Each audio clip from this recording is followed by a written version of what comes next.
Derek, Good. Yo, what Everybody up, looks y'all? great. Hey, I how's it see you. I going? see you, man. Let me zoom in. Let me make sure my he. son, my son is helping me get it right. Nah. You look good, bro. You look like you in a nice professional background. You make me feel bad. Hey, James is in the I know. studio. Yep. You know what I'm saying? Robin is in a uh, nice little decorated spot. You got the little, landscape. I feel bad, It's man. I giving me feel it's feeling very vacationy, like a Right? Yeah. vacation. Yeah, it's This is giving me all way the right. vibes. that's my son. That's how they have the vibe. They do it cool. Yeah, very Okay. nice. Very, very Yeah. nice. Do I need to make it Yeah. closer? No, you good, bro. You good. There we go. You Yeah, good you're right there. good. Okay. Yeah, we see you. Yeah, Just keep. we're Yeah. we're glad to have everybody on. And everybody's doing well this it's this Sunday. charger's kind of. Yes, ma'am. Everybody's doing Do you need great. it? Yes.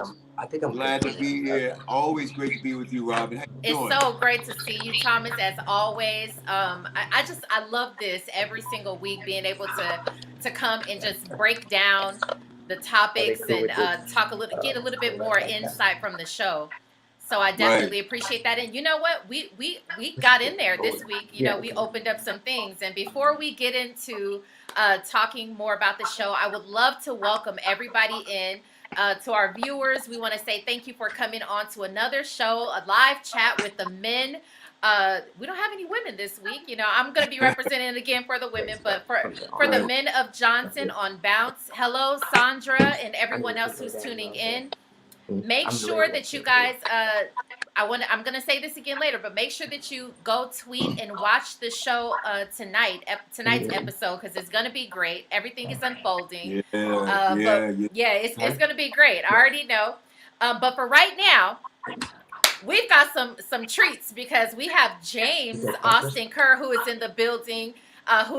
You're joining us for the very first time, James. Thank you so much for being here today. Oh, We got absolutely. to see a little bit more of your character and a little bit of that Kevin Jarvis, combination. So that was really great. So thank you again. Thank We've you. got Derek Brady, who is in the building, who's looking Hey. good in that vacationy, backdrop right there. Hey, Thank you what's so going on, much y'all? for joining us. Thanks again. We appreciate you, Derek. And of course, we've got the Thomas Q. Jones, who plays Omar. I know you guys love him on the show.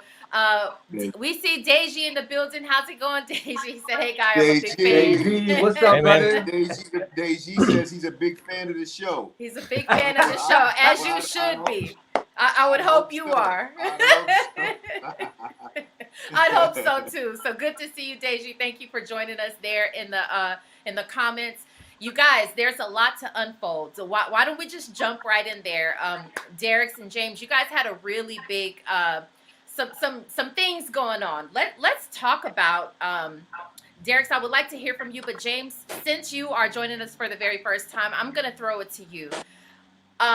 Wow, some big things in your character, some big things kind of unfolding. Let's talk about that scene where you guys meet at the what is it, the best barbecue soul food spot in the South. Yeah. If I got that line right, let's talk about that in the development of your character and that whole topic. Obviously, you and your dad are recruiting Jarvis for a collaboration of some sort. Can you give us an idea of what you think about, just from maybe just watching that perspective on that scene and you the underlying meaning of that scene? Yeah, well, thank you guys for having me, by the way. Good to see you guys. What was interesting, what was interesting about filming it and then seeing it was I didn't expect it to have a little darker tone. What I admired about the directors that were on was that they really kind of toned me back, because at first I didn't know if they wanted Kevin to be like super just like stereotypical kind of just like hey there white guy, or really just kind of drive it home with some of these troublesome points, so to speak. But the scene with us at the barbecue restaurant was Kevin's first time really being alone. I think there was a snippet of him on a phone call in the office, but it was, I think, the first time that you really kind of see a little bit of the true colors, good and bad, and it was interesting to see it played out with like, wow, like that really was a little bit more heavier than I thought. So it's interesting again, just shooting it versus viewing it, and I got to give the credit to Derek's and the team because they just killed it and helped me with my schedule and everything. So again, Yeah. happy to be here. Yeah, very good. Derek, let's talk to you a little bit about that scene when it comes to, I mean, there's so many different subtexts, right, that we could talk about from that scene. And I noticed that Jarvis, your character Jarvis, for the very first time, it seemed that he was for the first time, I think, giving some side eye to Kevin. Like, what's up with the barbecue spot? What's up with the barbecue on the contract that you're giving? You know, like just these subtexts. And I think that we get so much from it. And I'm glad that we're kind of talking about this on the show, that it's a thing on the show. We can go with white privilege. We could go with, you know, what that means when it comes to different races in the corporate world. From your perspective, how did that go? And what did you want us to learn as viewers? Well, it was a great scene. It was written. You know, James is an amazing actor, so it was great for us to be able to get in there. Previous episodes, we got this like, you know, passive aggressive chess game moves, you know, throwing little jabs as well as being competitive with each other. But on here, it was like, listen, I had a goal, and I wanted to get him to understand that, hey, you know what? I have some ideas. I haven't done it up until now, but now I want to infuse some of my thoughts, and I think there's a way we can get back. So although I was very focused on that, it was definitely nudges that I was trying to do, and that was the subtext. And I tried to use different facets because the writing was so great. It was just kind of making a statement of, hey, I want to get back to some HBCUs. And then when I see that, you know, he's kind of still, it's like, then I'm challenging him, like, you got to ask your dad. Like, come on, you're the man. Like, so I love the scene because it was going down different avenues to achieve my goal, which was for us to give back to my community. Definitely. And that idea sort of, you know, and I wonder, is this an idea that Jarvis had by himself, or did he get sort of the nudge from his intern, Danny? I think there was a couple elements, right? I think that there's some elements from things that Greg has said, right? That put some things in the forefront for Jarvis. I think my assistant Danny, there's some things that she said as well. So I think it was a combination of things of like, listen, this is something that I've wanted to do, but I think this is the time, this is the climate, and I need to make some adjustments. You know, Jarvis has been focused on trying to build for his family. He's been trying to build this company and really be a formidable person when it comes to real estate. But he now feels like, listen, I really need to make sure that I'm giving back to my community. And as I rise up, they rise up. Definitely. And I was really glad to see that. I'm glad that that you know, as far as Danny is concerned, she really pressed the issue about going on, you know, on the forefront, on the front lines when it comes to standing. I just love that. I love that we introduced that. And I love that Jarvis introduced that as well. Like, listen, let's give back. And this was a thing. This was a topic that, you know, you brought up in you know, in discussion with your future potential partner, Kevin. Thomas, let me ask you, because Omar is also in corporate relations with white people, right? So and the reason I bring this up is because there is such a like a dichotomy here of, you know, black people and white people and how we deal with each other when it comes to racial issues in corporate America. And so do you feel like, I feel like it's almost just completely different, his interactions, because he was in the boardroom. We've seen, you know, that episode, I believe it was 107. It was the last episode, or 106. I'm not sure which one we saw where Omar was presenting in the courtroom. But do you feel that he has had some of that type of pressure or some of that underlying text as well?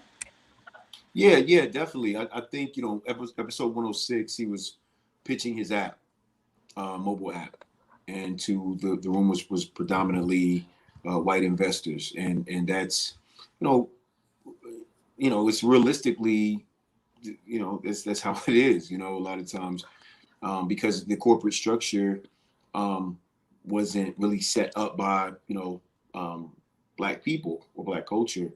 And so that's just the reality. And on this show, what Daisy and I wanted to do, we wanted to create real-time situations that everyone can relate to and present teachable moments to everyone. It's not saying that, white corporate America necessarily is bad, but it is saying that there are some microaggressions that we as Black people deal with that they may not even know that they're, putting us through. And this show is very, very diverse, but our goal is to create teachable moments for every culture. So everybody that watches this can see a different perspective from something that they thought or something that they didn't even know existed. And I think with James is an incredible actor and Derek's is an incredible actor, that scene was one of the most powerful scenes because they both were honestly trying to communicate with each other. And although they were coming from two totally different ends of the spectrum, as an audience or as someone that's watching the show, if you're Black, you know what that feels like. And if you're white, you might not even know that can come across as offensive. So I think both, without these two actors performing the scene the way they did, the point is null and void. So, kudos to them and kudos to Daisy for writing the episode. Yeah, for sure. And I would like to give a shout out to Regina and all of the viewers right now who are watching. And she says to see African American men in these roles are long overdue. Definitely agree with that. Regina.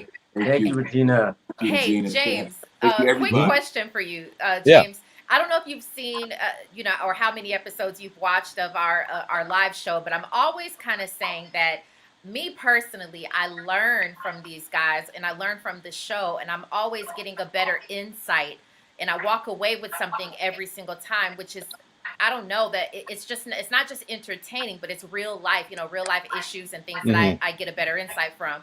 And I'm curious because you're an actor, you did first of all, I love the way that you played it, and you said that you were curious about not knowing, how to push it, and so you had some guidance and some direction there. But ultimately, I think you did a wonderful job with your character. Thank you. It was just right. It was almost it's tipping point. Yeah. Yeah, it was just you played it very, very well. But what have you learned, or do you take away some of those same insights when you read the script? How is that going for you? Yeah, definitely on Johnson, I've learned a lot that I didn't know, just personally being me. One of them is like the competition amongst other Black people, in the sense of like how Derek's and Jarvis and Greg have a little bit of a fuming going on, and that I thought was really interesting because I was like, wow, like that was something that was a little more eye-opening where I'd heard about, but it was great to see in a show, and something so in your face, in the sense, at least for me, to get that knowledge. And then I've been fortunate enough as of lately with a lot of Hollywood going more diverse, that I've been on a good amount of diverse shows and film sets, and then just learning much more just about other cultures, and even just how they work has been really eye-opening, and a lot of fun, and really just a lot more I don't want to go to say like educational, but more I can't find the word. That's a good word. Actually, I think that is a good word. I've just been really grateful to have had the opportunity to step in a lot of different shoes. So yeah, well, I appreciate your feedback there. Thomas, I just want to say, Robin, the writing in that scene and the way Daisy and Thomas continues to guide it, it was great, because on that scene, like Thomas was saying earlier, the point of views are really coming from an honest place. Yeah. You know what I mean? And these are the microaggressions, things that happen all the time. The fact that he handed me that folder with barbecue sauce on it, like, what? You know what I mean? Yeah. That's a moment, and that's an issue. But there's that naive disrespect, the dismissiveness of it, that a lot of us have experienced that, right? But having to stay focused on the mission. And I just thought it was really great that, it's so interesting that in him, he's asking for something to be more inclusive when the Black community has been underserved really always to this day. And it's just great that we're able to approach that scene in an honest way and really bring those words to life. So I was really proud of that moment that we were able to give those perspectives. Derek, I think you put that fantastically. I mean, I couldn't have said it any better. It was really coming from an honest place. I once heard that everyone in the scene is right. Their perspective is right. As far as Kevin is concerned, he's just like, I don't understand why does it have to be Black? But this is a real thing. That's why it's so genius to talk about it, and you do have both perspectives. And a lot of what Jarvis was doing, the undertone, he said so much of it that we could relate to just with his facial expressions. Didn't necessarily have to say anything out loud. But I love it, and I'm interested in seeing where it's going to go from here, and what there always has to be some sort of conclusion here, maybe. But and so I'm interested to see where we'll go from here. But before we continue on, Thomas, I want to talk to you because we opened up another big conversation with you and the DL Hughley on the show, talking about traditional Black women. So let's talk about this. That was pretty big. And I loved, he said a line in there to you, to Omar. He said that, I know it's hard for Black men to open up and to talk to someone who understands, and you made that point, I think, last episode, where it is difficult. We don't give, I think, no one, not just Black women, but no one really gives Black men credit for being able to open up. And so that was such another honest point, another honest conversation, which is, listen, I'm used to my mom cooking, cleaning. We don't really see that in Black women these days. Tell me more about that and how that was, and do you actually view that from Thomas's perspective? Do you agree with Omar? Well, first of all, Queen of the South, I'm from Virginia. I love you too. 2 up, 2 down. So great show. Listen, yeah. So, I mean, at the end of the day, we're in a totally different era. Society is different. The standards are different. Societal rules are different for men and women. And some people have a tough time adjusting. And I think sometimes with Black men, and a lot of the point of this show is to give Black men a voice in several different, situations. One of them being, what does it look like for a traditional Black man, Black husband, to deal with a wife that isn't necessarily traditional and is kind of more living in this modern space that women are living in, where they're more entrepreneurial, the gender roles are kind of skewed now. What does that look like? Yeah. And I think with having the scene with DL, who's someone that's been married for 30 years, giving advice to a younger Black man that is kind of going through it, wanted to set that example for younger Black men to actually look to older Black men for advice. Yes. And not try to do it themselves. And for older Black men to realize how much younger Black men do need their advice. Mm-hmm. Because a lot of times as a Black man, sometimes we feel like we are on an island just because of the way society is set up. Black women are very, very powerful. Black women are the most educated, some of the most successful entrepreneurs, and Black women, stick together. And corporate America is white, and that's the reality. And a lot of times when you look at corporate America, regardless of whether their intentions are genuine or not, Black women check off 2 boxes in regards to diversity or any type of diversity initiatives. They're women and they're Black. So sometimes for Black men, we kind of don't know where we fit in, even if we are qualified. Okay. And so for us, it's kind of like, where do we go? Who do we talk to? And most of the time, we don't have anyone to talk to because a lot of people can't relate to us. So it was very important for Deji and I to make sure that we showed 2 Black men, an older one and a younger one, having that type of conversation, getting that advice, getting that peace of mind, and showing him how to move forward as opposed to him moving forward on his own and then making irrational decisions and then becoming the villain, which a lot of times Black men are seen in situations where we don't even intend to be. Mm-hmm.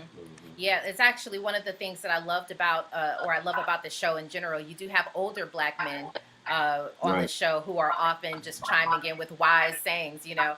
And one of the lines that DL also said that I think rings like very loudly and echoes, which is fine can't raise your kids, or fine don't Right. ain't gonna raise your kids right. Yeah. Well, I Right. mean, yeah, he said something that was just so genuine and so real that it doesn't just apply to Black women. We're talking about a whole society now, a whole generation where it's, you know, different cultures, different ethnicities, everything like that.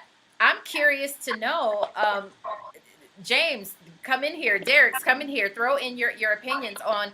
Uh, he's right?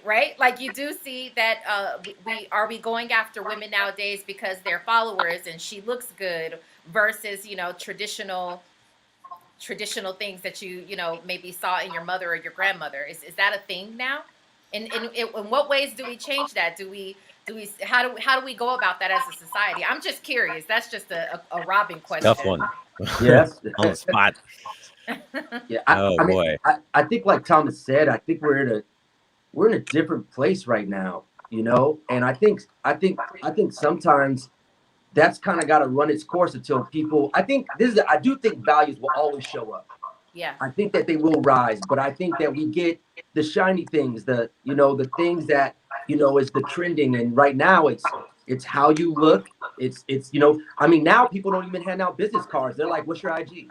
Yep. I can tell what's going on with you and what you're in, even though we're presenting our best self. So I think that, that's just the climate right now. And so, but I think that there are going to be those values that still show up. Okay. Yeah. Go ahead, James? James. I'll let you go. Yeah, I definitely agree with those points too. I also think both men and women like to cherry pick in the sense of like what they want versus what comes with the whole package. So I think it's just a lot of just like weighing the scales. What I used to do was, again, just kind of like younger self, go after looks more than values or personality or vice versa. And then now I'm just I'm happy if I can find, as far as like women goes, just somebody that's competent but also not that doesn't push away any of the issues that come nowadays. I don't know if I'm making any sense, but it's just it's just a mixed bag. I'm just trying not to dig a hole too much. God knows who's listening. Well, I would say that social media, the unfortunate thing about social media is that it allows people to create the image that they want people to see versus who they really are. And eventually you're going to be who you are. It's only a matter of time. Right. And what that leads to is wasting people's time, wasting your own time. And I think that's the difference. I didn't grow up in the social media era. I'm sorry. I didn't get on Instagram and Twitter and all that until I started acting, which was in like 2013, 14. Had MySpace. I wasn't on social media, period. I was playing football. I wasn't even thinking about it. Matter of fact, I didn't want to be online because I didn't want to hear what anybody had to say about my performance, good or bad. You know what I'm saying? But Yeah. But what social media did was it gave people an opportunity to present the best version of them. And I think you do that naturally anyway, but social media, you're able to max that out to the extreme. Yeah. And then confuse people. Right. And then when you get into the real conversation about who you are and, what your values are, that's when you really start to meet each other, as opposed to meeting someone in real life, in person, getting to know them, personally, feel their energy. So it's kind of prolonged the process. And it's tough. And I definitely think that, people value likes more than love. And that's the problem, I think, with society in general, is that people value the likes more than the love, because literally it takes nothing to like you, it takes a lot to love you. Yeah. So hopefully we can figure that out. I don't know what the solution is. Like Derek said, a lot of times things run their course. So hopefully the social media world will run its course of the fake and kind of get back to the real. Yeah. Followers have become a bit of the new currency, and it's kind of a scary thought. So I agree with Thomas that I just hope we find like a happy medium, I guess, rather than, I mean, and then the younger generation, this is like all they've really known. So Right. it'll be interesting to see what the next decade or so has in store. That's true. That's why I my think kids are not people are gonna allowed get on tired. Instagram. I Yeah. think people are going to get tired of meeting these fake people when the true colors show, and going to start trying to figure out how to weed that out and really find people that are of substance. And it's Yeah, like anything else. definitely. There's a gift and a curse to anything. There's sometimes people meet people on Instagram and or social media and Twitter, and they fall in love and they just so happen to connect. So there, I mean, Yeah. it's the gift and the curse to everything, pros and cons to everything. So you know, I mean, there's certain people that would be like, hey, if it wasn't for Instagram or Twitter, I wouldn't have met my significant other. So Yeah. there's different perspectives. So it's all not negative and it's all not positive. It's just figuring out how to find that happy medium, which Mhm. I hope happens soon. Definitely. Vanessa says she agrees. She said people value likes and they will post anything for a like. And my Yeah. goodness, you know who's gonna really dig into social media and find out who is who? Keith. Keith is gonna dig into social media. He's gonna be the one. He's going to be asking us questions. What everything means. He's going to need us to decipher it. Yeah. Yeah. be- I be- think Omar's gonna have to explain. He's gonna be the one to have to explain it to him. Yeah, Yeah, when- definitely. Yeah. Whenever she said she had like the million or so followers, I was like, oh, Keith, run. Oh, Keith. Oh, Keith. Yeah. So, you guys, we've got several more episodes coming. Do you have a favorite episode? Any from now until we end? Do you have a favorite that's coming up, or a scene even? I wouldn't say that all of the episodes are incredible. They all are the foundational blocks to the finale, and all of them are so special and specific. But I do think this is 8. We have 2 weeks left. Once people get to the finale, I think they'll really be surprised at how some of these storylines kind of come to an end or come to a cliffhanger before the next go around. But the finale to me is very interesting. It's emotional. It's very, very, very honest.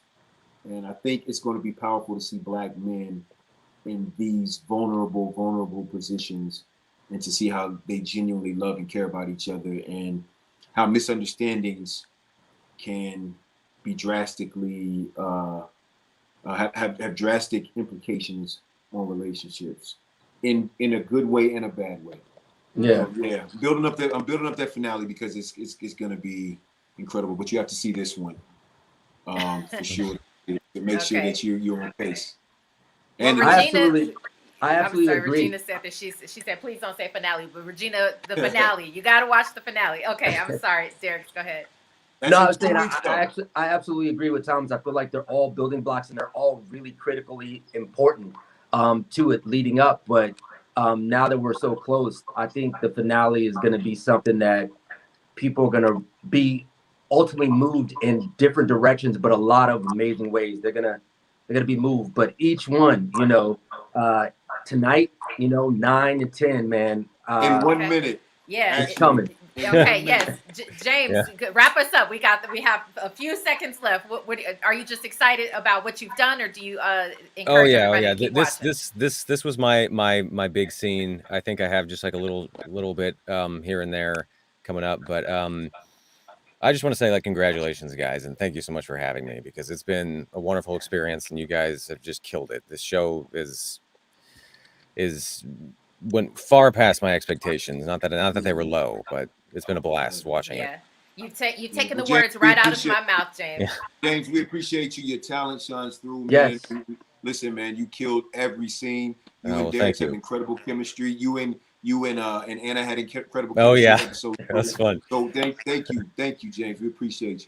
Well, So thank you thank guys, all yeah. of you guys.